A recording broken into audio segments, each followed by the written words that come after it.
Hearing you read. I truly enjoyed that. Um, and thank you, James. I'm going to just read a brief piece, and then I'm going to read the poem that I wrote the piece about.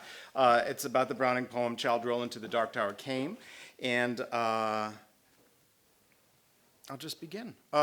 79 days ago, which is to say on February 25th, James wrote to me via Facebook Messenger asking if I would be interested in providing a 20-minute talk as part of the luncheon honoring the 2019 winners of New York Browning Society's annual high school poetry competition. And here we are. It was a nice message. James told me that the event would take place on May 15th, a little over a week after the birthday of Robert Browning, who would have turned, I think it's 207 last Tuesday. I think he was born in 1812. The word luncheon caught my eye, as it always does, and so did the mention of high school poets, because almost as much as I love lunch, I love to see younger people writing poetry and knowing that through poetry they are being encouraged to hope, to strive, and to achieve. I wrote these notes with these high school students in mind. There's really nothing I have to offer any Browning scholar or all the way adult reader. I'm here for the chicken and the kids, and also because when something comes my way from out of the blue, a screwball voice inside me always says, go for it. See where it takes you, take the ride, do the thing. I have two daughters at home, and they both write poetry in school. One of them 13 and very dire in her temper and driven to express her deepest feelings. The other compelled to construct elaborate rhymes and surprising images and outlandish turns of phrase. In my experience as a teacher, younger people often come to poetry either primarily as a means of expression or of construction, and the best of us figure out how to do both simultaneously. Certainly the poem I am here to discuss does both. Today is, in fact, my younger daughter's birthday. She's turning 10. She's the builder poet, a Taurus like Robert Browning was, and I assure you that what she wants me to be doing right now isn't talking about Robert Browning, but building her a strawberry shortcake, which before long I will have to leave here to do. You don't want to disappoint a Taurus, especially when they know what they want, which is effectively all the time. Tauruses are very determined and quite full of conviction and focus, and let's call it realness, and they like the solid food of life, and this makes them pretty interesting, but only one at a time. As a Gemini, I tend to like change and digression and possibility and even silliness, and Tauruses are quick to tell me when they've had enough. I think it might be this radical earthiness of the Taurus that the later Victorian poet Gerard Manley Hopkins, another of my earliest poetry heroes, was responding to when he wrote in a letter that Browning had a way of expressing himself, quote, with the air and spirit of a man bouncing up from a table with a mouth full of bread and cheese and saying that he meant to stand no blasted nonsense. And that's pretty much what I have waiting for me back at home. I might also note that I was excited to see that this event would be held at the National Arts Club, as I worked here for 5 years back in the mid to late 90s at the Poetry Society of America. After all the 5 New York apartments I've lived in and now Dodge Hall up at Columbia University, where I've worked since 2005, this is the building in New York in which I have spent most of my life. That's 7th in rank. And here I am again clocking in another couple of hours, or actually maybe a few hours. I'm not sure how common a practice this is, figuring out which buildings in this city you've spent most of your life, but I seem to do it often. One thing, I've got a list of the top 20. One thing I do know is that while I love to think of high schoolers writing poetry today, I myself did not write poems in high school. I only began writing them in college, and then because I was more or less coerced into it. I don't know that I would have dared to do so otherwise, although there was always something rumbling in the back of my head. As an undergrad, I wanted to study film, and where I went to school at Johns Hopkins in Baltimore, the film studies program was part of the writing seminars, and in order to qualify for upper-level film classes, you had to take all the prerequisites, which included a beginning-level fiction and poetry workshop. Turns out I was a builder, first and foremost, and I threw myself into the poiesis in a way that surprised my instructor, and she encouraged me to pursue it. And I did pursue it, up to and including the present moment. I took another poetry workshop and then another and another with my first great mentor, Peter Sachs, and then one with the gigantic tattooed poet Tom Dish, dead now 10 years, who announced to the class at the end of the semester that it was traditional, somewhere probably in England, for an instructor to present his or her best performing student with a book at the end of the last class, and with a great kind of gruff flourish, before I knew what was happening, he handed me an inscribed copy of Robert Browning's The Ring and the Book. I was mortified and proud to be singled out. I'll never forget the moment, although it looks like I've lost track of the book. And when I tried to read it at age 20, I couldn't get into it. I tried reading some of Browning's famous dramatic monologues as a way to work up to it, and in my youth, wherein I wanted everything to sound so suave, I kept feeling in Browning that voice full of bread and cheese. I hadn't found my way in yet. But then, in the year 2000, Harold Bloom published his book called How to Read and Why. I had met him once at Richard Howard's apartment, and he was something else. And in this loudmouth book, he featured the anonymous early 17th century ballad Tom o' Bedlam, which I had never read before and immediately fell in love with. Everyone should go home and read this poem while I'm making strawberry shortcake. And How to Read and Why also included Robert Browning's Childe Roland to the Dark Tower Came. I decided to give it a try. And to be honest, I've been somewhat obsessed with it ever since. It's a darkly twisted, deeply disturbed and disturbing poem, delighting in its despair, totally over the top, but lacking much of the little ticks of staginess that would sometimes make Browning's longer monologues hard for me to get fully absorbed into. It's written in beautifully constructed iambic pentameter sestets, each rhyming A, B, B, A, A, B. Some of them, like the first, fourth, fifth, and sixth stanzas, comprising entire sentences unto themselves, which gives the poem a sort of breathless but completely composed sense of exasperation. I was in love. Observation the first. I find it interesting that I encountered Childe Roland to the Dark Tower Came and the anonymous poem Tom o' Bedlam at the same time, because as most of you know, the title of Browning's poem is spoken by the character of Edgar in Shakespeare's King Lear, who is concealing his identity by pretending to be Tom o' Bedlam, a sort of stereotypical mad beggar-type character. This, of course, imbues the poem from the very onset with a sense of instability and unreliability. Two, this sense is immediately underscored in the first stanza by the poem's protagonist, whom we come to identify quickly as the untested knight, which is to say the child of the poem's title. Roland evinces a vivid paranoia, believing the old man he finds stationed at a crossroads is put there to lie to him, snickering at him with a skull-like laugh, and attempting to lead him astray and into harm by sending him towards the Dark Tower, which is where the speaker presumes he sends all who encounter him. The speaker, however, is on a mission to locate the tower. Why, we never know. But he wants the danger or is compelled to pursue it in the weirdest way. He says he acquiesces to the old man even though the Dark Tower was presumably his destination in the first place. This is the first clue that something is amiss with Roland deep down.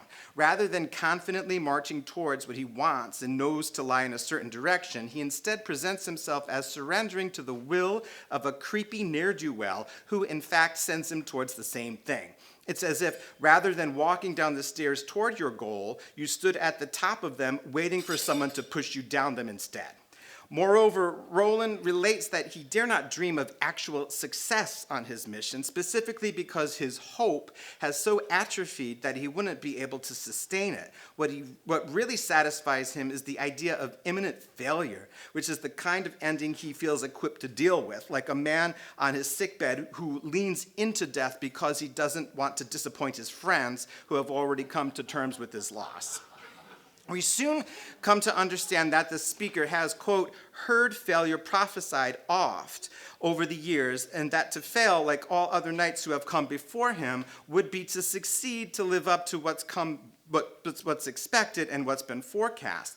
It becomes fairly clear that the poem isn't just suffused with fatalism, but is, on some level, an exaggerated representation of the movement towards death itself, a translation of that journey into a kind of chivalric romance. What would existence look like if you experienced it like this, with every step a step towards death? For one thing, it would be pretty morbid, and apparently mostly nocturnal and menacing. This is observation number 7. The last glimmer of sun is described as a red leer. Interestingly, in light of the source of the title, we note that the author too has red leer. It should be noted that that Browning wrote that the poem, quote, came upon him as a kind of dream. Moreover, he stated, quote, I had to write it then and there, and I finished it the same day, I believe. But it was simply that I had to do it. I did not know then what I meant beyond that, and I'm sure I don't know now. In this respect, the poem is apparently distinct among his compositions, which are said to have been meticulously and carefully composed. In the poem, everything that grows nightmarishly. Nature is starved and ignoble. The soil is lean. You might expect for flowers a little lowly spurge, a purgative, or cockle full of toxins to grow, but no, not even that. You will see a blind, stiff horse and think the devil himself doesn't breed it anymore and has put it out to pasture. If you're keeping track, this has been my 13th observation. The poem presents in this way a kind of bastardized or wrecked medieval tapestry as setting for its lonely, gutted journey. It's a wasteland where one might otherwise expect a filigree of flowering branches and harmoniously interknit vines. Moreover, Roland, whose resignation seems to have developed into a generalized belief that whatever is right, as Pope writes in his essay on man, quickly comes to hate that emaciated horse, who appears to be in agony because he thinks, quote, he must be wicked to deserve such pain. This is a place in the poem where we really see the toll breathing in all this fatality has come to take on the speaker. How if everything has to adhere to a logic and have some reason, then all this suffering can't be for nothing. It must have been earned. He writes, rather than it, meaning the horse, he must be wicked to deserve such pain, as if writing not about the animal, but about the human. It should be noted that the poem indulges in rampant Gothicism, which both suggests a state of overexcitation, but also, to some measure, seeks to produce the same in the reader as well. It is a state of hypersensitivity, of hypervigilance, such that where someone in another state might see, for example, simply a tree with a cleft in it, Roland here sees a palsied oak, a cleft in him like a distorted mouth that splits its rim, gaping at death, and dies while it recoils. Observation number 20. Note again that the tree, like the horse, is a him. Here is another clue that Roland is projecting his own psychology onto what he perceives. Roland conjures up memories of his cohort to help strengthen his spirit, but one after the other, the two knights he calls to mind and can, quote, almost feel and then even sees as frank as 10 years ago, both turn out to be traitors. Not exactly the encouragement he was looking for, but in the way that the poem repeatedly conflates success and defeat, his failure to land on chivalric exemplars brings him to prefer his joyless present to their shameful past. As with all the Gothic, it isn't inappropriate to feel a little macabre glee, a dizzying too-muchness while reading the poem. In fact, that's much of its allure. As with, for example, Edgar Allan Poe's The Raven, which was first published to tremendous success in 1845, and about which Elizabeth Barrett, not yet Browning, wrote to its author, stating that your Raven has produced a sensation, a fit horror here in England. Some of my friends are taken by the fear of it, and some by the music. I hear of persons haunted by the nevermore, and one acquaintance of mine who has the misfortune of possessing a bust of Pallas never can bear to look at it in the twilight. Poe was apparently so proud of this letter, he showed it to anyone who visited his home. When the poem was published later that year in the collection The Raven and Other Poems, he dedicated the book to Elizabeth Barrett Barrett, as she was known at the time, calling her the fairest of her sex. Elizabeth told Robert that she considered the dedication a, quote, outrageous compliment and wondered if it proved that Poe was mad. She and Browning married in secret less than a year later and then fled to Italy. where they make that wine. Number 27, like the raven, Childe Roland is a kind of phantasmagoria, a kind of journey through the mind through a succession of ghastly images and thoughts. As such, Roland, the untested knight, never himself engages in combat, but he does overhear a kind of scuffle somewhere, which he imagines to be made by toads in a poison tank or wildcats in a red-hot iron cage. Not only are they imprisoned, he thinks, but the prison itself is actively toxic or painful, and, quote, mad brewage sets to work their brains like galley slaves. Another moment that seems to reflect on the actual composition of the poem, Mad Brewage. In the poem, day might return to verify what you see, but it will only last a single stanza, like a flash, before all returns to night.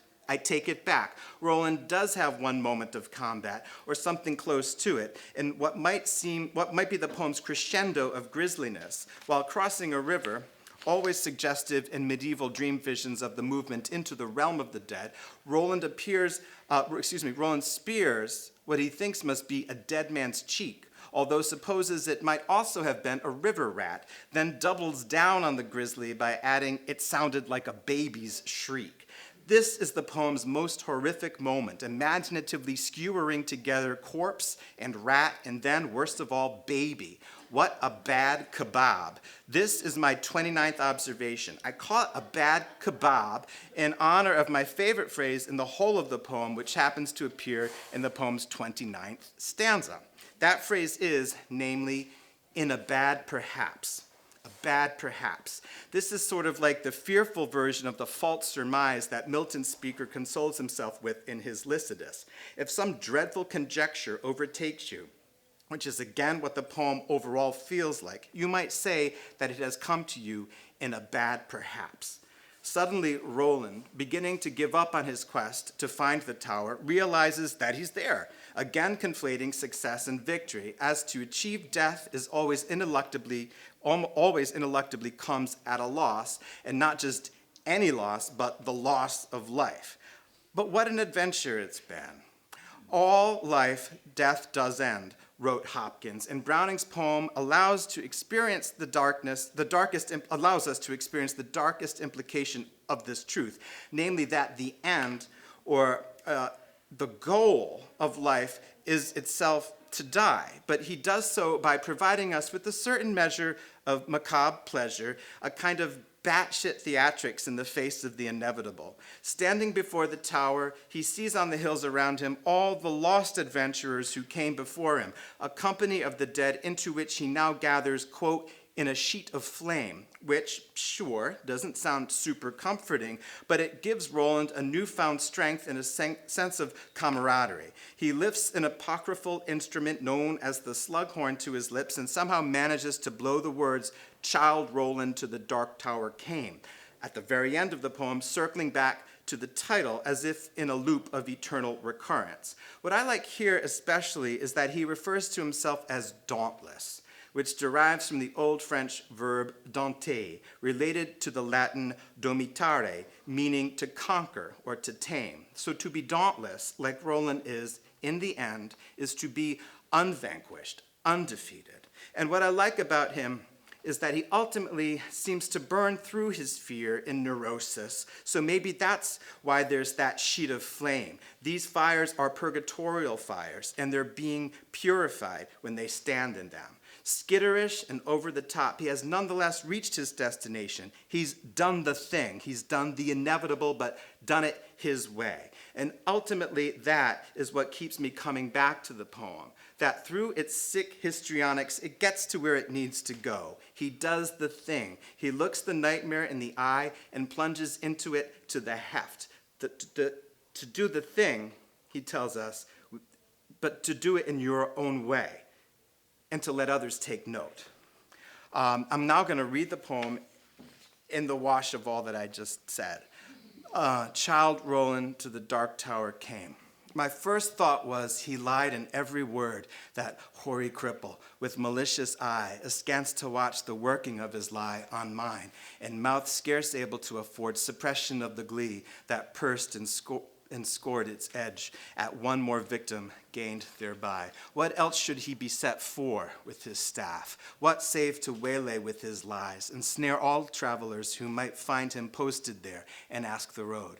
I guessed what skull-like laugh would break, what crutched gin writ my epitaph for pastime in the dusty thoroughfare. If at his counsel I should turn aside into that ominous track which, all agree, hides the dark tower. Yet acquiescingly I did turn as he pointed, neither pride nor hope rekindling at the end descried, so much as gladness that some end might be. For what with my whole worldwide wandering, what with my search drawn out through years, my hope dwindled into a ghost not fit to cope with the obstreperous joy success would bring, I hardly tried now to rebuke the spring my heart made, finding failure in its scope. As when a sick man very near to death seems dead indeed and feels begin and end the tears and takes the farewell of each friend and hears one bid the other go, draw breath freelier outside, since all is o'er, he saith, and the blow fallen no grieving can amend. While some discuss if near the other graves be room enough for this, and when a day suits best for carrying the corpse away, with care about the banners, scarves, and staves, and still the man hears all, and only craves he may not shame such tender love and stay. Thus I had so long suffered in this quest, heard failure prophesied so oft, been writ so many times among the band, to wit the knights who to the dark tower search addressed their steps, that just to fail as they seemed best, and all the doubt was now, should I be fit? So, quiet as despair, I turned from him, that hateful cripple, out of his highway into the path he pointed. All the day had been a dreary one at best, and dim was settling to its close, yet shot one grim red leer to see the pain catch its astray. For mark, no sooner was I fairly found pledged to the plain after a pace or two, than pausing to throw backward a last view o'er the safe road, 'twas gone. Gray plain all round, nothing but plain to the horizon's bound. I might go on, naught else remained to do. So on I went. I think I never saw such starved, ignoble nature. Nothing throve, for flowers as well expect a cedar grove. But cockle, spurge, according to their law, might propagate their kind, with none to awe, you'd think. A bird had been a treasure trove. No. Penury, inertness, and grimace in the strange sort were the land's portion. See or shut your eyes, said nature peevishly. If nothing skills, I cannot help my case. 'Tis the last judgment's fire must cure this place, calcine its clods, and set my prisoners free. If there pushed any ragged thistle stalk above its mates, the head was chopped, the bents were jealous else. What made those holes and rents in the dock's harsh swarth leaves, bruised as to balk all hopes of greenness? 'Tis a brute must walk, pashing their life out with a brute's intents. As for the grass, it grew as scant as hair in leprosy. Thin, dry blades pricked the mud, which underneath looked kneaded up with blood. One stiff, blind horse, his every bone a stare, stood stupefied, however he came there, thrust out past service from the devil's stud. Alive? He might be dead for aught I know, with that red, gaunt, and colloped neck astrain, and shut eyes underneath the rusty mane. Seldom went such grotesqueness with such woe. I never saw a brute I hated so. He must be wicked to deserve such pain.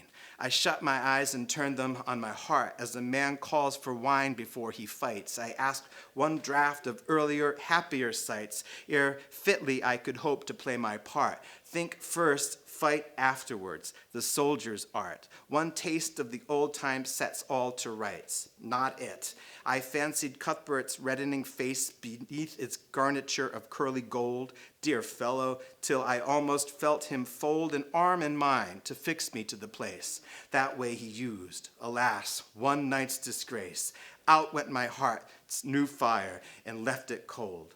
Giles, then, the soul of honor, there he stands, frank as 10 years ago when knighted first. What honest man should dare, he said, he durst. Good, but the scene shifts, Faugh, what hangman hands pinned to his breast a parchment? His own bands read it. Poor traitor, spit upon and cursed. Better this present than a past like that. Back, therefore, to my darkening path again. No sound, no sight, as far as I could strain. Will the night send a howlet of a bat? I asked, when something on the dismal flat came to arrest my thoughts and change their train. A sudden little river crossed my path, as unexpected as a serpent comes. No sluggish tide congenial to the glooms. This, as it frothed by, might have been a bath for the fiend's glowing hoof, to see the wrath of its black eddy bespate with flakes and spumes. So petty, yet so spiteful.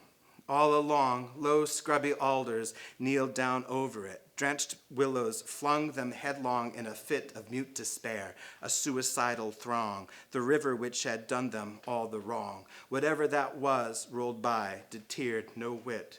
Which, while I forded, good saints, how I feared to set my foot upon a dead man's cheek, each step, or feel the spear I thrust to seek for hollows tangled in his hair or beard. It may have been a water rat I speared, but it sounded like a baby's shriek. Glad was I when I reached the other bank. Now for a better country, vain presage. Who were the stragglers? What war did they wage? Whose savage trample thus could pad the dank soil into a plash? Toads in a poisoned tank, or wildcats in a red-hot iron cage? The fight must have seemed in that fell cirque. The fight must have seemed in that so steamed in that fell cirque.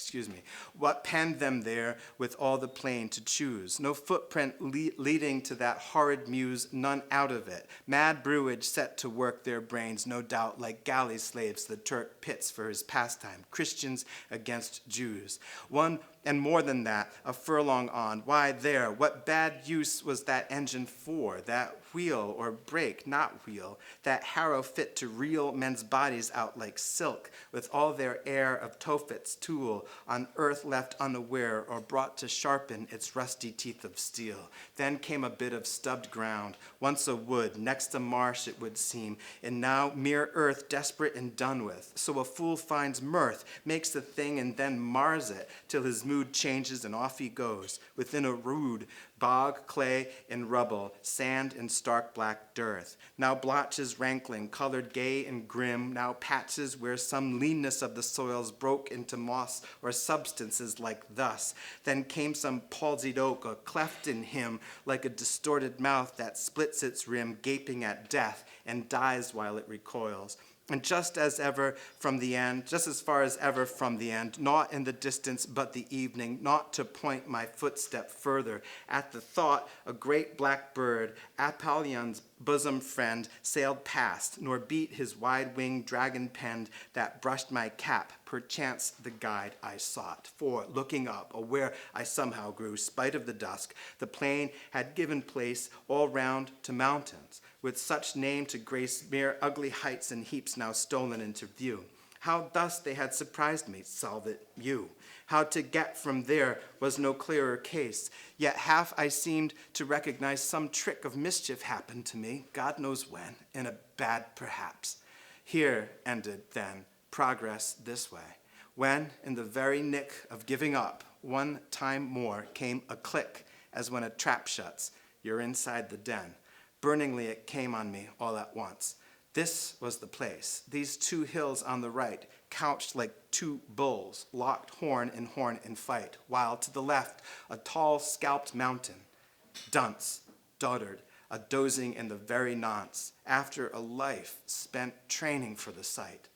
What in the midst lay but the tower itself, the round squat turret, blind as the fool's heart, built of brown stone without a counterpart in the whole world.